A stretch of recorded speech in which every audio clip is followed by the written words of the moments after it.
Buenas noches. A 2 semanas de las elecciones nacionales, de las internas abiertas, internas que no van a ser tales porque no hay competencia en ninguno de los frentes, termina de configurarse, o está a punto de terminar de configurarse, un mapa federal bastante impensado algunos meses atrás.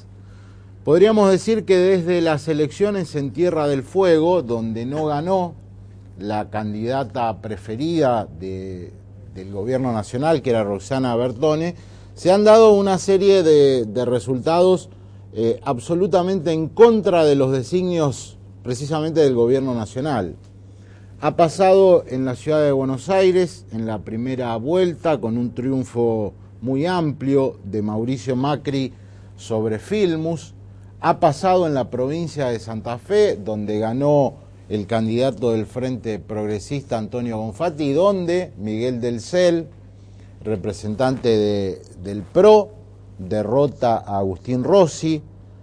Vuelve a suceder en la ciudad de Buenos Aires en el día de ayer, donde podríamos hablar de un resultado muy duro para el oficialismo nacional, una victoria aplastante de Macri en balotaje, y va a terminar este escenario de configurarse, de formatearse, el próximo domingo en Córdoba, donde José Manuel de la Sota es uno de los candidatos con más chances, pero no reporta a la Casa de Gobierno. El kirchnerismo decidió dejar en libertad de acción a su dirigencia, a sus votantes, y de la Sota ha dicho: no tengo nada que ver con el gobierno central. Hay más allá de las encuestas y de los que dicen que esto no tendría nada que ver con la elección nacional, con las chances de Cristina, es posible que esto sea así, se dan una serie de elementos llamativos. Por ejemplo, de todos los candidatos que ganaron, de todos los frentes o partidos que ganaron en las provincias, el único que tiene un candidato a presidente es Bonfatti, que es Wiener. Ni Macri, ni el caso de Tierra del Fuego mucho menos, ni de la Sota se referencian hoy por hoy en un candidato a presidente. Y parte de esta cuestión confusa que se da en la política nacional se traslada hoy por hoy a la sociedad. Muchos ni saben qué es lo que se vota dentro de 15 días, y muchos de los que saben no tienen idea de a quién votar, porque se preguntan, bueno, ¿qué es qué constituye la elección que se viene? Y uno explica una interna abierta como la de Santa Fe, pero en Santa Fe hubo competencias, hasta el punto que las internas en Santa Fe en muchos casos fueron más interesantes que la general. A nivel nacional podría operar como una especie de gran encuesta, de simulacro electoral, de que el ciudadano vote con el corazón a su candidato de preferencia y que de acuerdo a esos resultados, en octubre, entre todos los candidatos de la oposición, se pueda hacer una elección al candidato opositor más votado. Es una de las teorías. Otra teoría que anda circulando por allí es que ni siquiera va a haber elecciones internas porque al gobierno no le conviene, entonces no llegan los fondos para las boletas. Fíjense, estamos a 15 días y cuántas cosas se están mencionando y mensurando respecto a una elección que debería ser clave. Y sin embargo, todo aparenta venir por el lado de la improvisación. Me parece que ha sido un golpe muy duro para el kirchnerismo, han sido golpes muy duros, ha habido un llamado a la realidad. Por estas horas se plantea un debate en el seno del propio gobierno, si conviene seguir con una línea de acción tan tensionante, tan dura hacia la oposición, hacia los opositores, o si conviene abonarse, modificar las formas. Y me parece que es una discusión, que es un debate, que recién está en ciernes y que va a trascender mucho más allá de estas elecciones que se vienen. Y el otro debate, el gran debate, es la oposición. La oposición no encuentra un rumbo, no encuentra una forma de posicionarse frente a un gobierno nacional que le está tirando todos los centros. Pero el dibujo pareciera ser que no hay nadie en este campo opositor que pueda mandar la pelota al fondo de la red. Tras el corte con nosotros, el señor de los votos, Miguel Lifchit. Lo presentábamos a Miguel Lifchit como el señor de los votos por la cantidad de sufragios que ha cosechado. Bienvenido, Miguel. ¿Qué tal, Mauricio? Un gusto. ¿Cómo le cae ese término? Bueno, para cualquiera que está en política ese es un lindo término.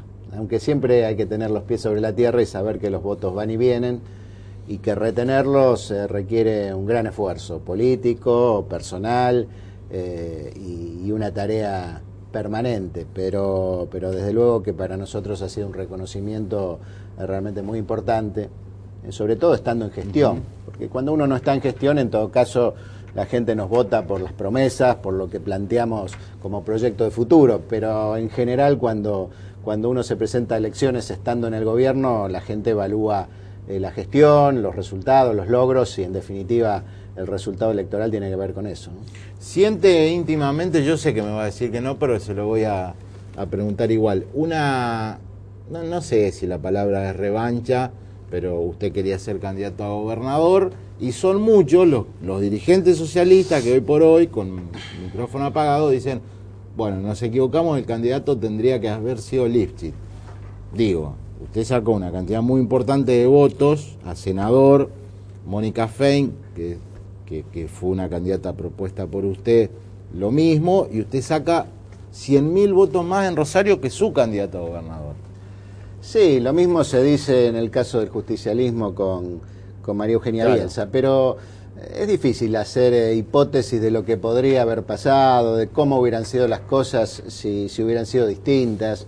Yo la verdad que no hago esa especulación.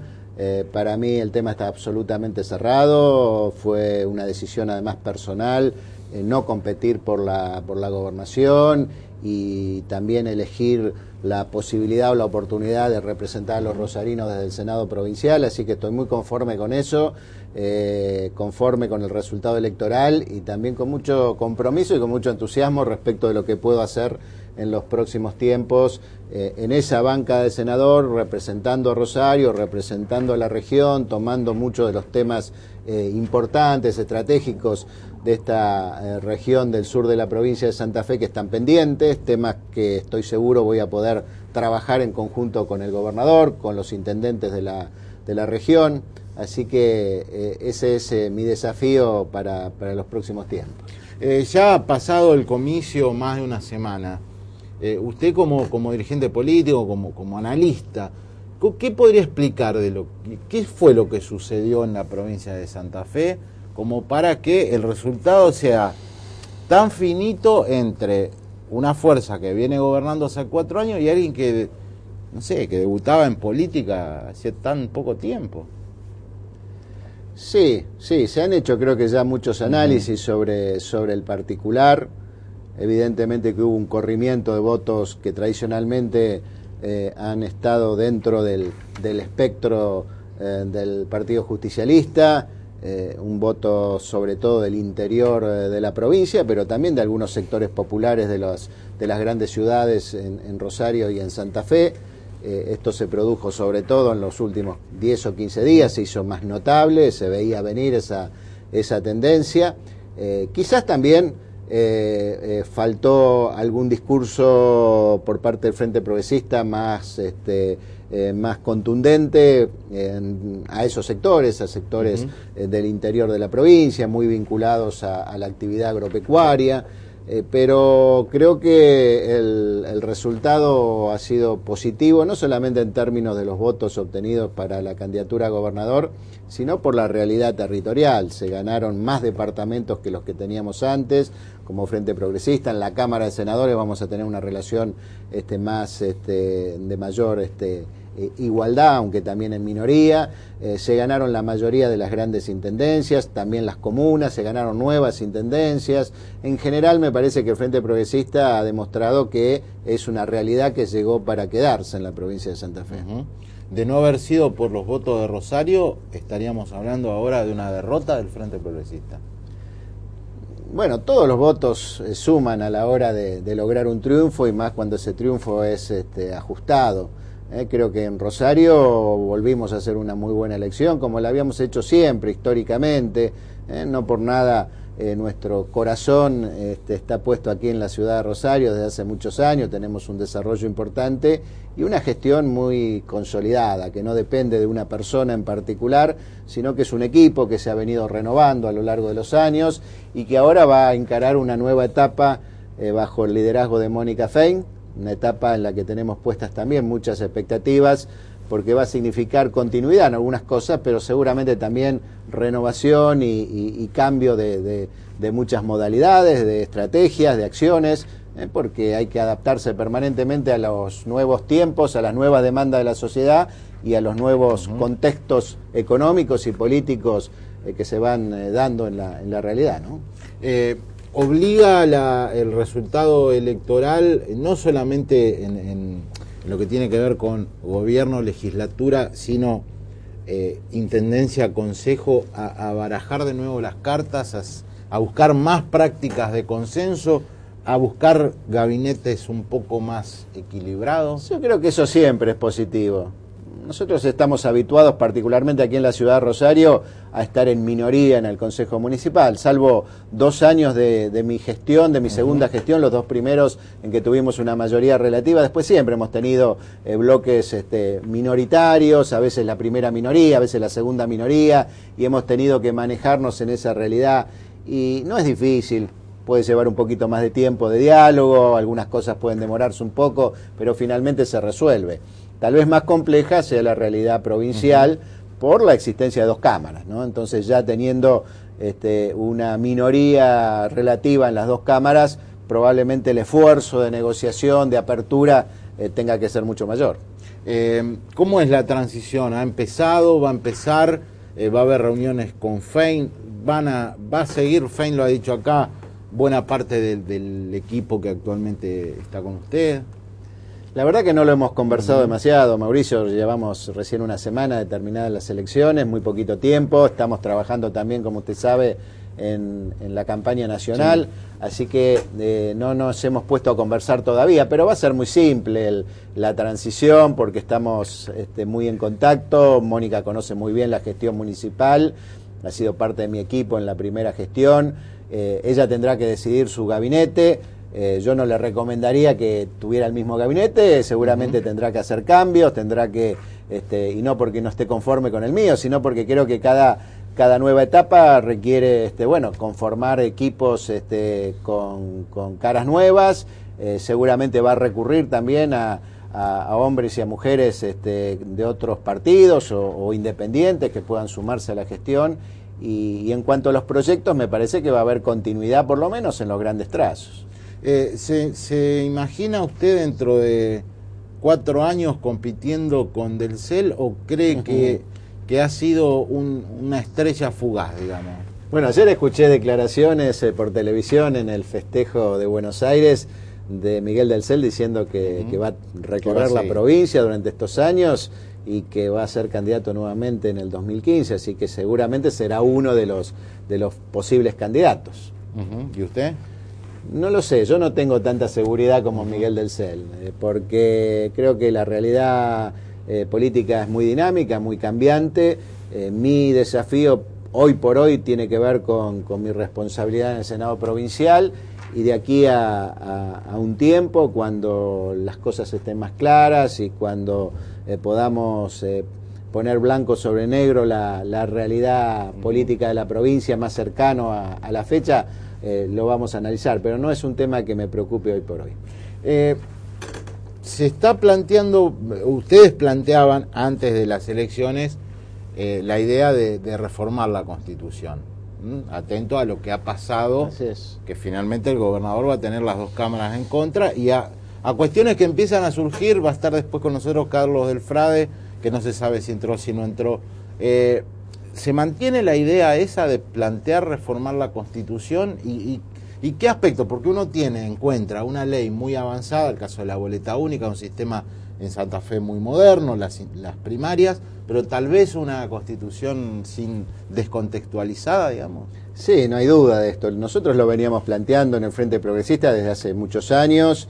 Creo que van quedando en evidencia con todas estas últimas situaciones los desajustes de una Constitución que ya tiene más de 40 años, 50 años, y que estuvo pensada para otro momento histórico de la Argentina y de la provincia de Santa Fe. Después de eso se reformó la Constitución Nacional, se reformaron prácticamente todas las constituciones provinciales. La nuestra está pendiente, hay muchos temas para considerar. El tema de la autonomía municipal, sobre el que hemos venido insistiendo durante estos años, es uno de ellos, pero no el único. El régimen electoral, el tema de la justicia y todas las reformas que se están introduciendo a la justicia y que debieran en alguna medida estar incorporadas dentro del texto constitucional, la nueva estructura regional de la provincia de Santa Fe que ha planteado el gobierno y que necesita un reconocimiento constitucional, el tema de la seguridad y de la potestad o la posibilidad de que los grandes municipios de la provincia podamos jugar un rol más activo en los temas de seguridad. Creo que hay muchos aspectos para considerar que tienen que ver no con aspectos o con temas superestructurales, sino con temas cotidianos que terminan influyendo después en la vida de las personas. De acuerdo a lo que hablábamos en la editorial y a los resultados que se están dando, ¿a usted lo sorprende esta saga de derrotas del gobierno nacional en las provincias? ¿Cree que no tiene nada que ver con lo que va a pasar en 2 semanas? No me sorprende porque de alguna manera eran previsibles, quizás no exactamente en esas proporciones, en esos números, pero era más o menos previsible lo de Capital y lo de Santa Fe. Yo no diría que hay una relación directa. No creo que estas derrotas en Capital y en Santa Fe o las posibles en Córdoba necesariamente impliquen que la candidatura de la Presidenta de la Nación tenga la misma suerte en estas provincias. De todas formas, tengo la sensación que ha habido como un clic, en un punto de inflexión en los últimos tiempos, en el ánimo de la sociedad, y que esa generosidad con que en general se evaluaba la gestión del gobierno nacional, pasando por alto muchísimas cuestiones y privilegiando en todo caso la bonanza económica y algunos índices muy positivos que objetivamente existen, ha dejado de ser tal. Y me parece que hay amplios sectores, fundamentalmente de los grandes centros urbanos, que están empezando nuevamente a mirar con recelo, con preocupación, con inquietud la marcha del gobierno nacional, y tal vez muchos de ellos empezando a analizar la posibilidad de correr su voto hacia fuerzas alternativas, hacia otras propuestas. Y en ese sentido, bueno, será responsabilidad de las candidaturas de la oposición ver cómo pueden interpretar y de alguna manera captar ese voto que está en este momento analizando la cuestión electoral. Ha dicho Duhalde, y por allí me parece que Alfonsín está un poco de acuerdo, bueno, hay que votar en octubre desde la oposición a quien ahora tenga más votos en esta primaria. ¿Usted está de acuerdo con esto? ¿No está de acuerdo? No, nosotros no compartimos ese criterio porque creemos que no hay una oposición. Hay muchas oposiciones que son muy distintas entre sí. Creo que cada una de las fórmulas que hoy están compitiendo son distintos proyectos políticos. Hay algunos que pueden tener mayor afinidad y que de última podrían encontrar algún punto de coincidencia, pero no veo posible que puedan unificarse todas las fórmulas de la oposición. Nuestra voluntad, por lo menos la que ha expresado el gobernador Wiener, es concurrir a las internas abiertas del 5 de agosto y luego concurrir con la misma fórmula para las elecciones de octubre. ¿Y cómo la ve la candidatura de Wiener? ¿Cree que va creciendo, que tiene chances? Yo creo que sí, creo que tiene buenas chances, creo que va a crecer. Creo que es una opción política que va a representar, que va a convocar a una cantidad muy importante de votantes independientes de las grandes provincias de la Argentina y también del interior. Seguramente para agosto llegamos con un tiempo muy corto de campaña, de instalación. Es una figura todavía no del todo conocida en todo el territorio nacional, pero de agosto a octubre creo que vamos a tener el tiempo suficiente como para hacernos conocer y para llevar nuestra propuesta a todos los rincones de la Argentina. Intendente, le agradezco mucho que haya venido, felicitaciones por los resultados y bueno, está hasta diciembre en la Intendencia, seguiremos charlando. Cómo no, gracias Mauricio. Gracias por venir. El Intendente de la Ciudad de Rosario, Miguel Lifchitz, senador electo, senador provincial electo. Tras el corte con nosotros, Carlos Delfrade. Con nosotros está Carlos Delfrade, que es el protagonista de postelectoral. ¿Cómo te va, Carlos? ¿Cómo estás, Mauricio? Un Bien, gustazo estar acá. Igualmente. A ver, ¿cómo se le puede explicar al televidente qué es lo que pasó? Nosotros desde noviembre del año pasado, desde diciembre en realidad, cuando Wiener dice que las reglas de juego para las internas abiertas y para las generales es la ley 12.367, que dice 3% de los votos válidos para participar desde la interna a la general, y en la general no tiene piso, eran las reglas de juego. Hasta el 24 de julio fuimos con esa regla de juego. Sacamos 60.426 votos. Es el 3,60% de los votos válidos. La banca número 14 sobre las 22 en disputa por minoría, es decir, la 42 dentro de los 50 escaños de la legislatura. Esto era así. El Tribunal Electoral, sin embargo, a partir del día miércoles, primero a través de voceros y luego a través de un auto, que así se llama el dictamen del tribunal, dice que, sin embargo, el criterio que ellos eligen, y después habrá que ver cuáles son los fundamentos, es una ley de la dictadura, la 9280 del 26 de julio de 1983, que dice que hay que tener el 3% del padrón general para lograr el acceso a diputados. Nosotros decimos que esto es ilegal, porque cuando se votó y se implementó la ley de lemas, a principios de los años 90, en el debate que se hizo en la legislatura se dijo expresamente que con esa ley de lemas quedaba derogada la ley de la dictadura. Por alguna extraña razón, el Tribunal Electoral ahora la desempolva y dice que no van los 60.000 votos que nosotros sacamos y que nos da esta banca. La verdad que nosotros no lo entendemos, va en contra de la Constitución Nacional, en el artículo 38 que dice que los votos tienen que respetar los partidos minoritarios, va en contra del artículo 32 de la Constitución Provincial sobre que es el sistema DON, sin ningún tipo de piso, lo que reglamenta el ingreso a la Cámara. Así que lo que hicimos es una impugnación sobre eso, porque es doblemente inconstitucional, es ilegal porque ya está derogada de hecho, así que ahora lo vamos a plantear en la justicia, porque queremos defender la voluntad popular. Yo después le voy a preguntar a Hapkin, que va a estar con nosotros, que es el autor de la boleta única, pero me parece que al margen de todo lo que vos decís y que tiene que ver con, mejor con la jurisprudencia, hay una nueva realidad que lo hablamos, que es la boleta. La boleta única privilegia, digamos, no privilegia la atracción, los candidatos escondidos en una lista sábana. Porque auspicia el pluralismo ideológico, la multiplicidad de voces. Está claro que a vos te votaron esos 60.000... 426 personas. Fueron a votar a Delfrade, no sé si fueron a votar al número 14 de la lista. Claro. Y a mí, ¿sabés lo que además queda con absoluta elocuencia demostrado, Mauricio? Que si a nosotros nos sacan de la banca, van a entrar 9 diputados provinciales que tienen menos votos que nosotros. Claro. ¿Cómo le explicás después a la gente que hay que votar? Que tiene sentido el voto cuando vos despreciás y haces desaparecer con una ley de la dictadura nada menos 60.000 personas. Es muy fuerte. Por eso hemos recibido apoyo de muchísimos sectores políticos y sociales, porque ven, es absolutamente evidente, que tenemos más votos y que el voto es la razón fundamental de este sistema. Sí, te han apoyado desde María Eugenia Bielsa, hoy lo leía Bonfatti también, sí. Lamberto. En la presentación que hubo en la conferencia de prensa estuvo Mónica Fein, estuvo Miguel Samarín, estuvo Raúl Lamberto, claro, también, cosa que agradezco muchísimo.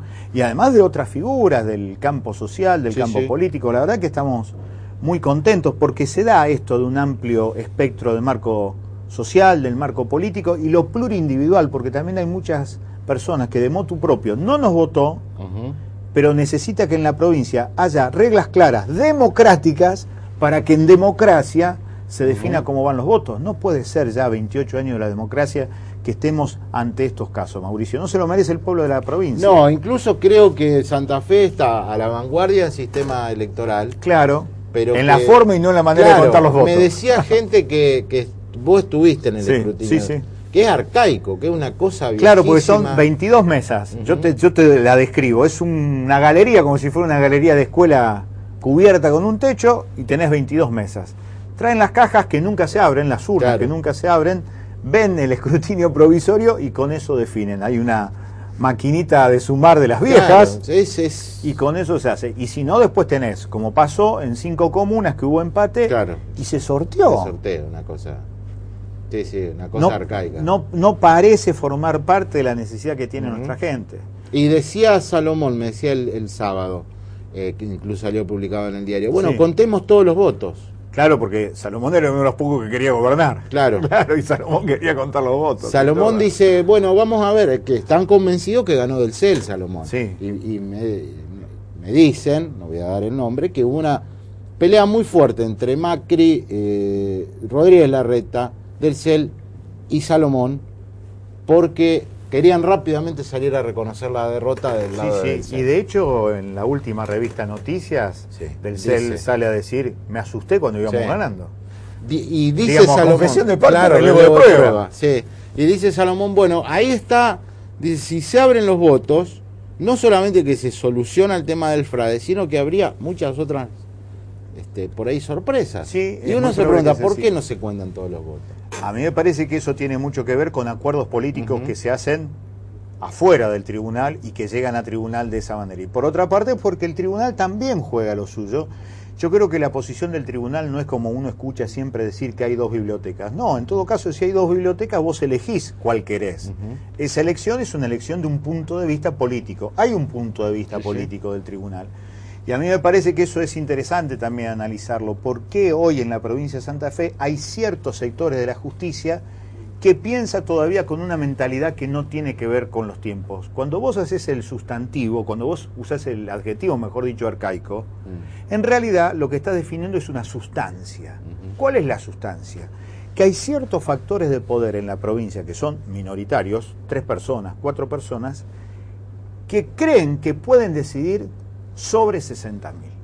Eso de arcaico ya deja de ser entonces un adjetivo para estar diciendo que hay una especie de reciclaje de una manera de pensar la política que viene de hace rato. De todos modos, me parece que está claro, es decir, desde el punto de vista de la política, de los votos. O sea, sacaste una suma de votos lo suficientemente importantes como para que esto se resuelva. Ahora, claro, ¿cómo será? Es decir, ¿qué actitud va a tomar el presidente de la Corte, que es el presidente del tribunal, que, digamos, dio opinión ya el caso de Gutiérrez? Hizo prejuzgamiento incluso, porque lo hizo antes de que termine el escrutinio definitivo. Gutiérrez sabe que de esa manera se excusa, de alguna manera se autoimpugna, y sabe que en la Corte no va a decidir sobre esta cuestión, ya lo sabe. Así que me parece que lo que va a seguir en la Corte es la definición y que ojalá la justicia esté de acuerdo al rol que cualquier sociedad le da a la justicia, que sea reparadora de daños. Y acá hay un daño. Se le está dañando al pueblo santafesino la posibilidad de que tenga leyes democráticas en democracia. Eso se tiene que terminar. Y el momento es ahora, porque lo exige la movilización, lo exigen los distintos sectores políticos y los distintos sectores sociales. Y lo exige eso que vos dijiste. Hay una realidad política distinta hoy en la provincia de Santa Fe. Es inadmisible seguir pensando como se pensaba en el 83. Pienso y pregunto, ¿cuándo se resolverá esto? ¿Hay plazos? El plazo más nítido es diciembre, pero antes está la entrega de diplomas. Nosotros decimos que se suspenda la entrega de diplomas hasta que no se resuelva esto. ¿Hubo algún antecedente en Santa Fe? Hay 3 casos de antecedente que generalmente te citan como jurisprudencia: el caso Martino, el caso Mauri e incluso el caso de Alicia Tate. Pero en los 3 casos se tratan de justamente la discusión por la banca 50. No se trata en ningún momento que la cantidad de votos te da para estar donde estamos nosotros, que es la banca número 42. Es decir, por la cantidad de votos.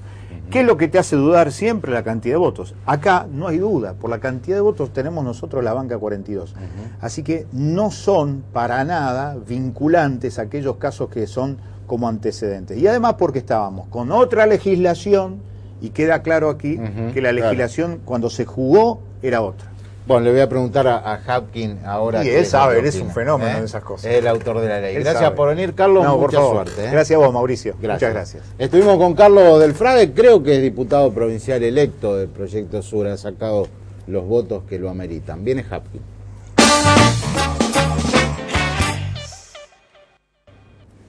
Particularmente he defendido desde el mismo momento en que se instaló la idea de tener boleta única de este sistema, y me parece extraordinario. El autor está acá, es Pablo Hapkin.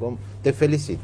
Muchísimas gracias. Y gracias por el apoyo, porque antes no era tan fácil. No era tan fácil en su momento. No éramos tantos. Pero digo, me parece que en la generalidad ya de los casos, salvo quienes tienen intereses políticos con el tema de la abstracción y que además le ha ido mal, es así, el sistema es irreprochable, el sistema de boleta única. Ha quedado demostrado que el sistema es muy superador, y te diría, vamos a tener la coronación final, porque cuando votemos ahora el 14 de agosto, vamos a volver a votar con el sistema viejo, ¿no? Y en octubre también. Y te diría que va a ser el punto de comparación más claro para cualquier. Vaya paradoja, ¿no? Sos candidato a diputado nacional con el sistema viejo. Para que no digan que la ley la hice para mí. Claro, entonces va a tener que decir, yo soy el autor de la boleta única, con la que usted no va a votar, pero ya votó. Pero bueno, yo creo que es un gran avance. La verdad que aún los sectores que se opusieron, en términos operativos y de transparencia, no hubo ninguna queja. Y realmente en un sistema, nosotros dijimos, más sencillo, más ágil, le daba mucha más libertad al elector. Y las 3 cosas se comprobaron, ¿no? Entonces, creo que es un buen paso, y ojalá no volvamos atrás en esta reforma, ¿no? Porque es muy importante que la gente vaya a votar con tranquilidad, sabiendo que puede ir. Mejoró hasta el porcentaje de votantes con respecto a otras elecciones, porque la gente se animó a ir a votar y votó con un sistema más fácil. Y sobre todo lo que es muy importante son los resultados, porque algunos dicen, bueno, esto potencia la personalización de la política. Yo creo que es exactamente al revés. Un fenómeno como el del CEL, en otra época hubiera terminado con montones de diputados, algunos intendentes, concejales, que esta vez no se dio, porque la gente manifestó en el CEL un voto, pero no acompañó en la misma proporción al resto de los candidatos. O sea que los partidos también tenemos que aprender a mejorar nuestras ofertas electorales. Sin duda. Así que sí, yo realmente, obviamente, estoy muy contento, ¿no? Y muy aliviado también por el hecho de que no haya habido ningún tipo de reproche, aún de los que no estuvieron con el mejor resultado. Va Elisa Carrió, candidata a presidenta; Pablo Hapkin, diputado nacional, candidato a diputado nacional en la provincia de Santa Fe. Estuviste recorriendo, apenas terminada la elección, casi toda la provincia. ¿Qué se palpa, qué se dice, qué se habla respecto a la elección nacional? Mira, recorrimos todo el interior de Santa Fe, más de 10 ciudades. Hay un clima obviamente contrario al gobierno nacional, ¿no? Parece que el interior productivo de Santa Fe viene padeciendo no solo lo que fue el proceso de la 125. Mira, hoy hay crisis en la producción porcina, que abarca una zona importante de Santa Fe. Crisis profunda en el sector lácteo, ¿no? Que viene de hace años, pero que ahora se agudizó. Estuvimos en Rafaela y al mismo tiempo había una asamblea en San Francisco de productores lecheros. Hay una crisis muy importante con el tema del trigo, grave en materia de exportación, incluso el trigo que no tiene que ver con el pan, porque hay trigo que se produce en Santa Fe, sobre todo en el norte, no tiene nada que ver con el pan. La ganadería está en crisis, y yo creo que ese clima se refleja en el interior, y yo no tengo duda de que a la hora de ver los resultados de Santa Fe, toda esa idea de que la presidenta iba a hacer una elección aplastante no se va a verificar, por lo menos en lo que hace al interior de Santa Fe. ¿Y Carrió cómo está? Porque, a ver, Carrió tiene esas oscilaciones donde hace formidables elecciones, Caso 2007, en el 2007 perdió por 1,5 puntos con Cristina en la provincia. 2003 ganó la provincia de Santa Fe. Entonces estamos hablando de alguien que en la provincia de Santa Fe ha sido protagonista. Después las encuestas dicen que está bajo, pero la realidad es la realidad, son los números. 2003 ganó, 2007 perdió por 1,5 puntos. 2011. Yo creo que Carrió va a sacar muchos votos en la provincia de Santa Fe. Está claro que en la provincia de Santa Fe el hecho de que el gobernador sea candidato va a influir, pero va a sacar muchos votos Carrió en Santa Fe. Porque, Mauricio, acá hay una decisión de fondo que es la siguiente. El núcleo del debate en la Argentina, que viene planteando Lilita, que venimos planteando nosotros, es que es muy difícil imaginarse un futuro para el país con los niveles profundos de corrupción que la Argentina tiene. Y la corrupción no es solo, alguno dice, bueno, pues es un argumento honestista. No, corrupción es el problema de la inseguridad, porque las economías del delito penetran las fuerzas de seguridad, penetran los sistemas judiciales, penetran los sistemas políticos, y en la región hay ejemplos de esto. Corrupción es el hecho de los problemas en la comercialización de la producción, que dependen de la decisión unilateral de un funcionario omnipresente como es Moreno, que determina todo en la Argentina y que obviamente termina favoreciendo a los sectores que en teoría combate, porque la industria, las grandes usinas lácteas, las grandes cerealeras, los grandes monopolios harineros, molinos harineros, nunca ganaron tanto como en esta etapa. Y también porque, digamos, es muy difícil dar el debate de la educación, de la integración de los chicos, de cómo recuperamos la movilidad social ascendente o de la vivienda con los niveles. El caso de Joe Klender es una foto tremenda, pero bien descriptiva, porque toca una organización absolutamente querida y valiosa en nuestra historia, como, digamos, las madres. Toca el tema de hasta dónde puede llevar, ¿no? Ferrari, yate, digamos, casi el extremo. Y además, porque deja sin vivienda a mucha gente humilde, porque a veces los títulos de los diarios, cuántas cosas compró Joe Klender, ¿no? Sin vivienda y sin trabajo, y sin sueldo a los que trabajaban. Entonces yo en ese debate confío mucho en el voto a Carrió, ¿no? Porque creo que otra de las alternativas opositoras, o sea, es muy difícil, sinceramente, que uno pueda decir, bueno, este país tiene que salir hacia adelante votando a Duhalde. Porque ya tuvimos eso, tuvimos muchos años de eso. Así que vamos a ver, como siempre, hay que esperar que la gente se pronuncie. Hay una gran oportunidad el 14 de agosto, porque el 14 de agosto se ha convertido en prácticamente una gran encuesta real. Un simulacro de elección. Y donde a la vez la gente no tiene la presión de que si la segunda vuelta va a poder votar con la mayor libertad posible. O sea, el 14 de agosto la gente puede ir y votar al que le guste más, y nosotros tenemos bastante confianza en eso. Se lo preguntaba a Lifchitz. ¿Crees que el 30 de octubre hay que apoyar desde la oposición al candidato opositor más votado o que no? Yo no creo, pero creo también en la práctica, que es probable que la gente decida orientar el voto hacia, no sé si a la más votada o hacia las 2 o 3 más votadas, ¿no? Pero va a depender mucho también del resultado del 14 de agosto, porque va a depender mucho de qué diferencia tenga la presidenta, de qué chances de segunda vuelta haya, y también de quiénes sean los candidatos opositores. Yo sí coincido con Miguel en que no hay una oposición. Entonces, no me imagino un balotaje en la Argentina entre Cristina y Duhalde. Sinceramente, creo que hay mucha gente que no votaría ninguna de esas dos opciones, ¿no? Sí me parece que entre los espacios más afines va a haber una lectura de quién saca más votos, y bueno, eso yo creo que se va a dar, aunque nosotros no lo busquemos, es probable que se dé.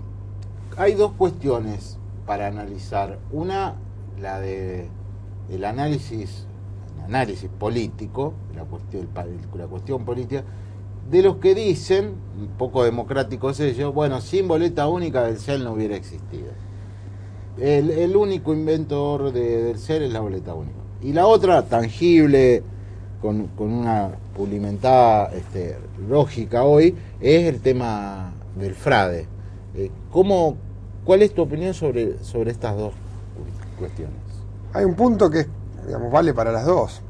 Yo no me enrolo nunca entre los que se enojan o subestiman el voto de la gente. Me parece que la democracia no es un sistema en el cual los políticos analizamos si la gente votó bien o votó mal. Es un sistema en el cual la gente vota, se produce un resultado y hay que aceptarlo. Entonces creo después uno puede encontrar explicaciones. Reutemann fue gobernador de esta provincia sin boleta única. Sí. Y no creo que ninguno de los que haya votado. Es más, creo que hubiera sido al revés, que si el CEL no hubiera habido boleta única, el CEL hubiera sacado un montón de votos en otras categorías en las cuales no lo sacó. Pero además, si así fue, y logró presentarse, y sacó los votos que sacó, y bueno, hay que aprender de que la gente por algo lo votó, ¿no? Yo prefiero ver en qué nos equivocamos nosotros que en enojarme porque la gente lo votó del CEL. En lo de Carlos de Frade me parece que hay un punto, te escuchaba claramente, este es un sistema que busca que las minorías tengan representación. Es bueno para la democracia. Nosotros tenemos una cultura, por lo menos yo me pongo en la posición de enfrente, de que los gobernantes tienen que además tener mayoría en la Cámara y poder tomar todas... No, señor. La democracia funciona cuando hay equilibrio, cuando hay distintas fuerzas y cuando hay contrapoderes. Es un sistema de contrapoderes. En el caso de Carlos, además de lo que implica Carlos, a quien uno personalmente le reconoce toda una historia, una trayectoria, una honestidad, digamos, por encima de la media, digamos, yo creo que una lista que saca 60.000 votos, cuando hay 28 cargos, 50 cargos, perdón, repartiéndose, 22 en este caso para la segunda y tercer fuerza o cuarta, indudablemente tiene que entrar. ¿Cómo vamos a defender un sistema en el cual 60.000 votos no sirvan y haya diputados que ingresen con 20.000? Lo que pasa es que históricamente ha habido una reticencia de los partidos mayoritarios en Santa Fe a quitar el 3%, que es un 3% muy mentiroso, porque es un 3% sobre todo el padrón, y en el padrón están no solo personas fallecidas, están por ejemplo quienes no tienen documentos, o quienes no pueden votar, o quienes no estuvieron ese día. Y toda la legislación electoral posterior siempre utilizó el criterio de los votos válidos. Te doy un dato más. El proyecto original para la interna abierta hablaba del 5% de los votos válidos. Y en el debate dijeron no es mucho, tiene que ser el 3 de los válidos. El 5 de los válidos ya es mucho menos que el 3 del padrón. Así que nosotros por supuesto respaldamos la posición de que Carlos entre, los votos los sacó. Creo que le haría muy bien al sistema santafesino que primero que haya un cambio jurisprudencial, y luego que también podamos derogar la ley. La verdad es que nadie quería de los partidos grandes derogar esa ley, y creo que hoy eso cae y es una buena oportunidad para dar otro avance más en términos cualitativos en Santa Fe. A ver, en la categoría a gobernador hay 75.000 votos anulados y a diputados 144.000. Dicen en el PRO, si se cuentan esos votos, del CEL es el gobernador. Dicen obviamente el Frente Progresista, estos muchachos no tienen idea de lo que están diciendo. ¿Es una cifra alta, muy alta, es normal o tiene que ver con la boleta única también? La cifra, yo me acuerdo que después de la primaria había salido una nota de cómo había crecido el voto en blanco, anulado. Yo una de las cosas que dije, miren, van a ver que en la general esto no va a pasar. No, con el voto en blanco no pasó. Es baja. Sí. Además hay que tener en cuenta que quien votó en blanco marcó el casillero en blanco, o sea que usó la boleta, ¿no? O sea que desde el punto de vista de la calidad del sistema es menor todavía. Y además lo otro sería suponer que todos los votos anulados eran votos del PRO, digamos, o del CEL, todos prácticamente, para que se altere el resultado, ¿no? Que todos sabemos que eso nunca puede haber una variación en mesas. Además, del CEL tuvo una buena fiscalización, ¿no? Tuvo mucho apoyo sindical y tuvo fiscales en muchos lugares de la provincia. No, yo creo que fue una elección ajustada, ¿no? Y la elección ajustada implica, digamos, que los escrutinios definitivos sean más exhaustivos que los anteriores. Pero el escrutinio prácticamente creo que terminó el definitivo y no ha habido pedidos de apertura.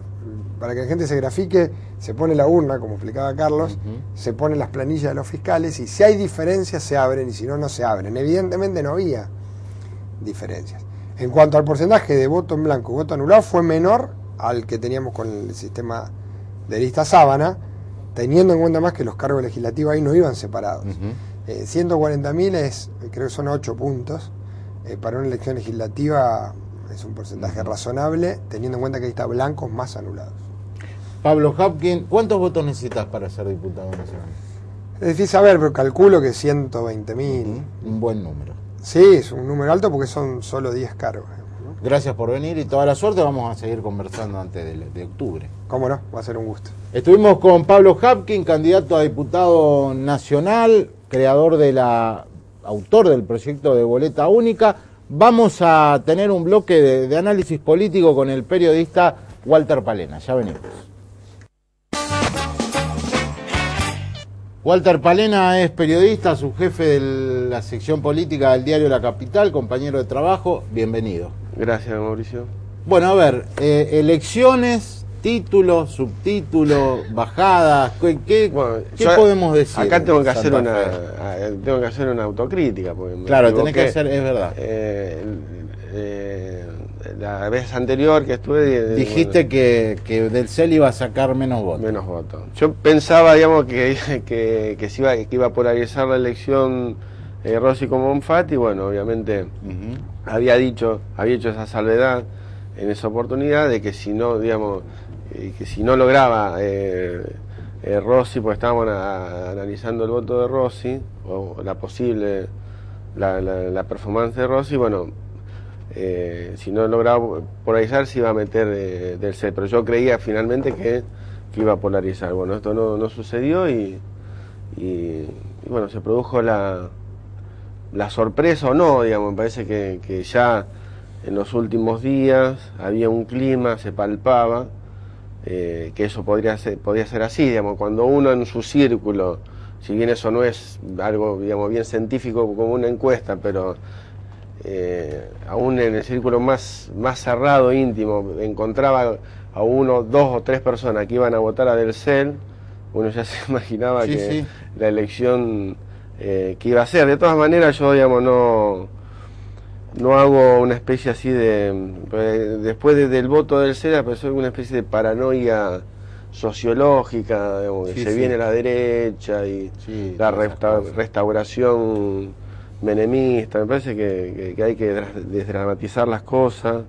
Es un voto, bueno, que tenía un sentido, era un espacio vacante, digamos, en Santa Fe, que encontró su cauce en el voto de CEL, y no hay que hacer demasiada tampoco, digamos, no hay que demasiada alarma, digamos, sobre es curioso que les gane a los que aplican todos esos términos así, ¿no? De la política de literatura vieja, que les gane del CEL, digamos, además. Debe ser duro. Sí, obviamente debe ser duro porque, bueno, también, digamos, ese voto, si uno lo analiza con las categorías políticas tradicionales o con las cuales uno está acostumbrado a moverse, obviamente que sorprende o puede llegar a causar indignación, digamos, en ciertos sectores con militancia histórica.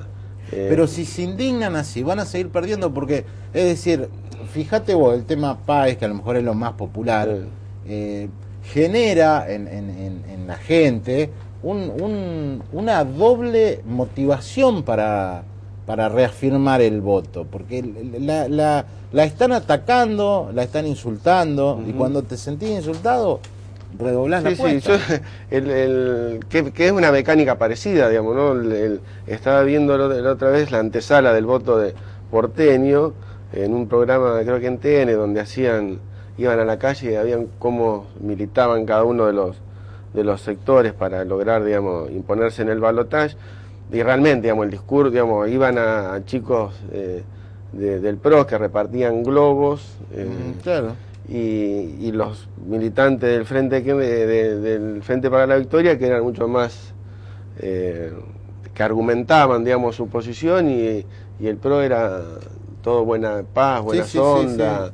Pero bueno, esos son los tiempos que nos tocan, y bueno, hay gente, todavía, bueno, hay mucha gente que milita convencida, y bueno, de distintas maneras, y cada uno cree ver, digamos, o quiere atender el sector que más o menos le interesa, y bueno, ese discurso prende, llega, y en todo caso lo que tendría que hacer los otros partidos, incluso acá en Santa Fe, porque la elección del CEL prende infinitas luces rojas también para el Frente Progresista, porque le ha sacado muchos votos también al Frente Progresista, y ha ganado en un montón de departamentos de la provincia,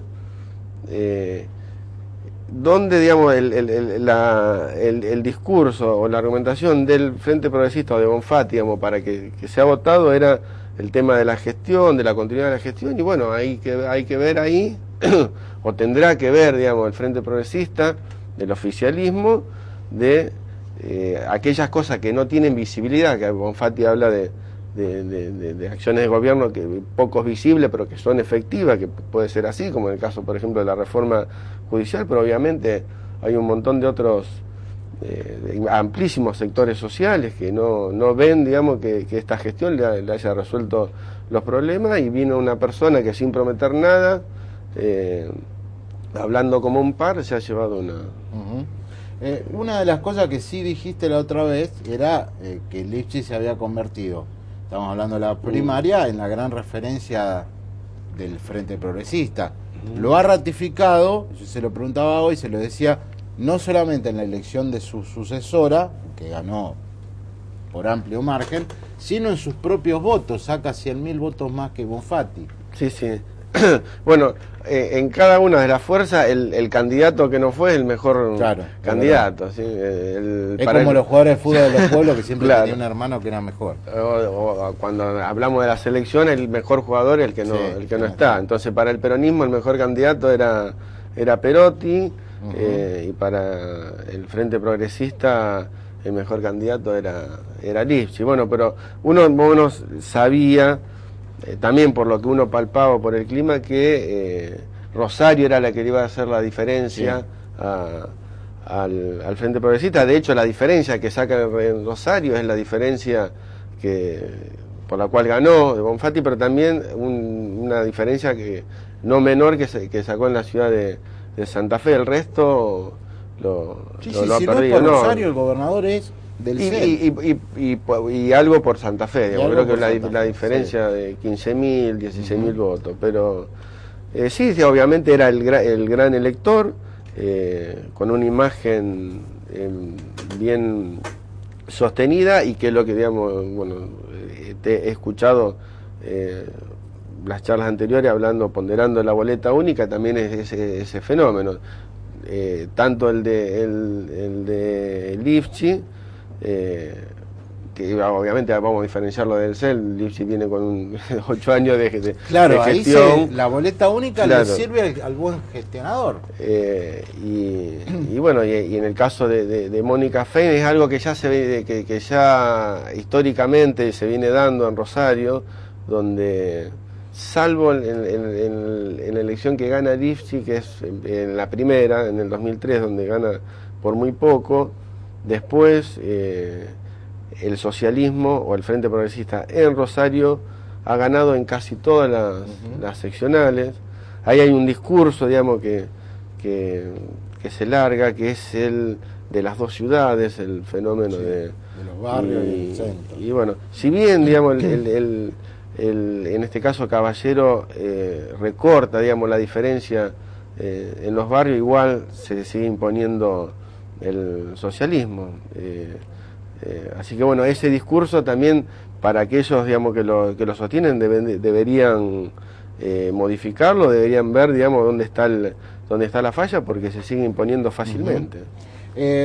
Hay cierta paranoia por estas horas en el gobierno nacional a tenor de los últimos resultados. Realmente es así, o sea, han perdido en todos lados. Pero también han ganado todos los oficialismos en todos lados, salvo los radicales en Catamarca.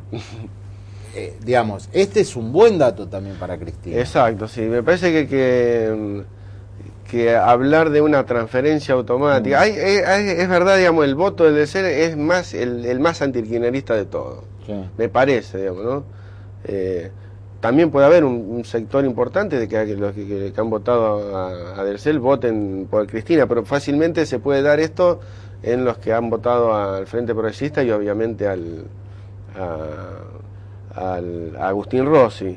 Pero sí, bueno, eso se sabía más o menos desde cuando empezó el calendario electoral, que las primeras elecciones, si uno se fijaba por dónde, digamos, dónde se votaba primero, iba a haber, digamos, un clima favorable al oficialismo, y las últimas, con distritos tradicionalmente adversos hacia el oficialismo, como Santa Fe, Ciudad de Buenos Aires y ahora Córdoba. Después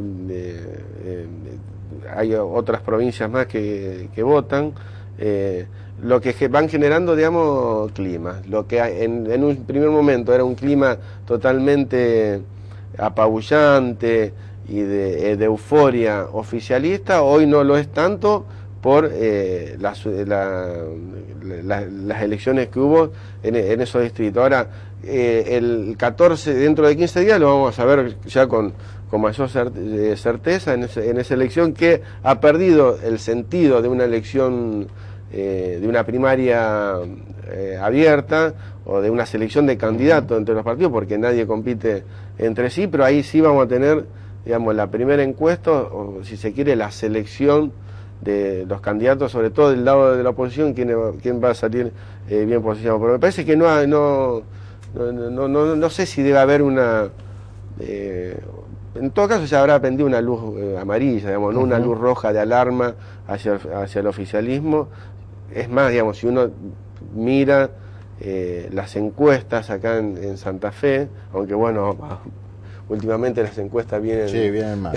vienen mal, pero bueno, todos hablan más o menos de alguna diferencia, algunos puntitos más, unos puntitos menos, de una intención de voto de arriba del 40% para Cristina. Así que parece que igual, digamos, en Santa Fe, cuando ella es electa en el 2007, en Santa Fe ganó, digamos, por 1,5 puntos a Carrió. 35 a 33 y algo, digamos.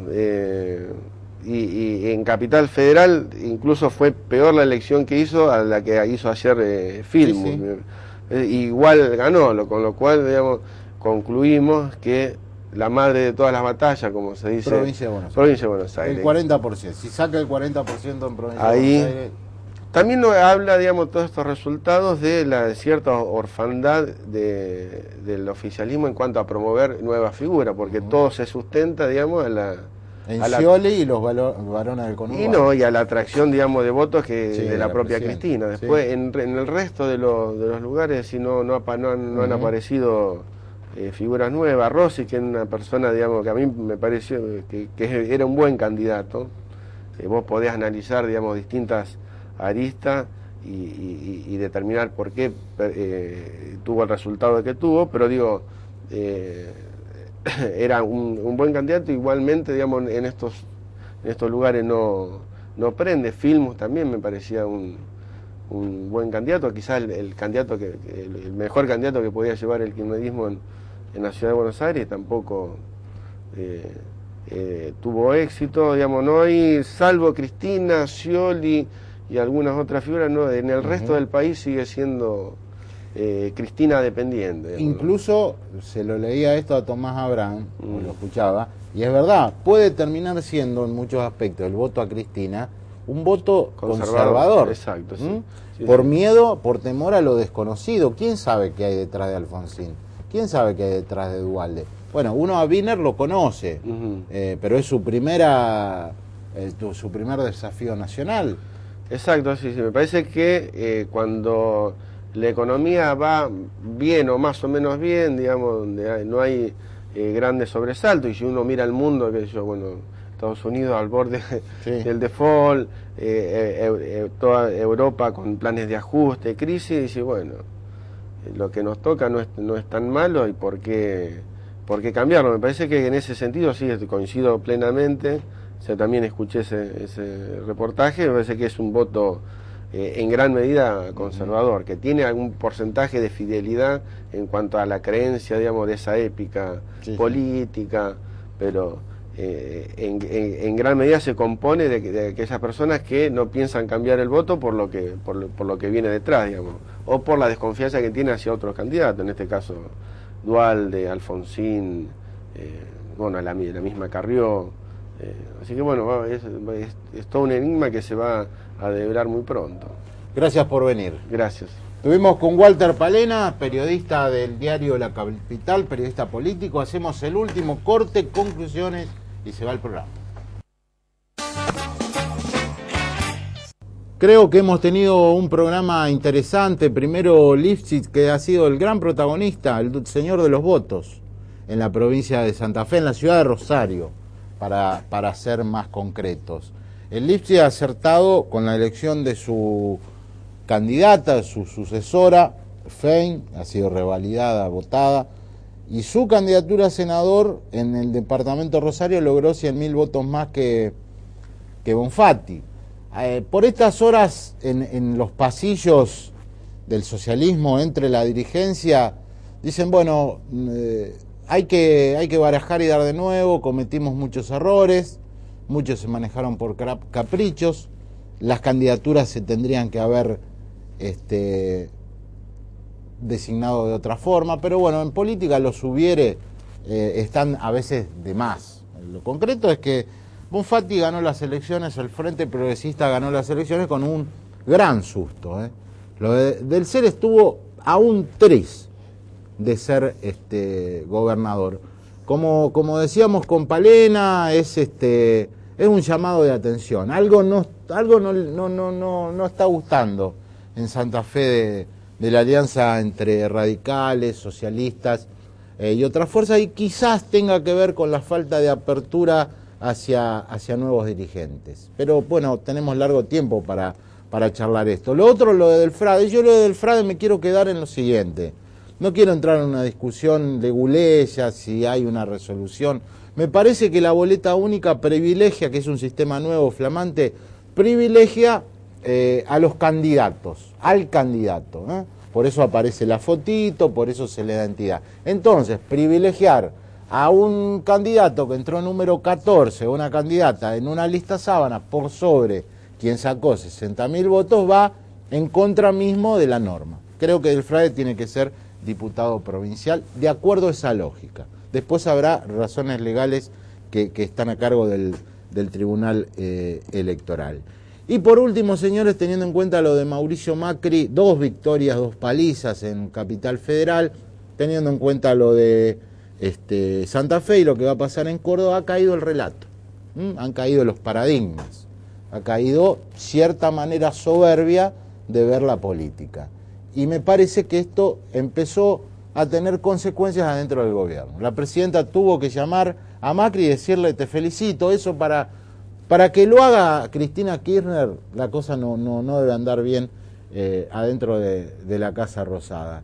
Y bueno, habrá que abonarse, habrá que cambiar el estilo, porque van a quedar 4 años, ganando Cristina, van a quedar 4 años muy difíciles, donde habrá que aplicar la misma palabra que tendrá que aplicar Bonfatti y Fein en Santa Fe y en Rosario. La palabra es consenso. Muchas gracias.